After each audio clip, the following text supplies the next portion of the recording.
এক লোক একটি গাধা আর একটি খাসি পুষতো। সেই লোকটি তার খাসিকে খুবই যত্ন করত, কিন্তু গাধাটাকে কোনো যত্ন করত না। খাসি একদিন গাধাকে বলছে, গাধা তুই তো আসলেও গাধা। গাধা বলছে, আমি তো গাধাই, তাহলে আমাকে এই রকম গালি দিয়ে লাভটা কি? বলে, গালি দিচ্ছি এই জন্য মালিক আমাকে কত যত্ন করে তা কি তুমি লক্ষ্য করেছো? তোমাকে কিন্তু কোনো যত্ন করে না।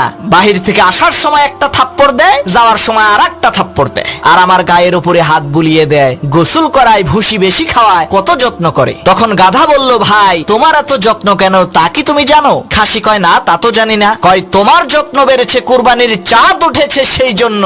ঠিক একই ভাবে এই পৃথিবীতে অন্যায় কাজ করার পরেও যাদের ধন সম্পদের কোনো অভাব নাই, ক্ষমতার নেতৃত্বের কোনো অভাব নাই, তারা অহংকারে মেতে উঠে ভাবে আল্লাহ মনে হয় তার উপরে রহম করেছে। প্রিয় ভাই, সব ওর যা পাওনা সব আল্লাহ দুনিয়াতেই দিয়ে দিল, আখিরাতে জাহান্নামের লেলিহান শেখা ছাড়া ওর জন্য আর কিচ্ছু নাই।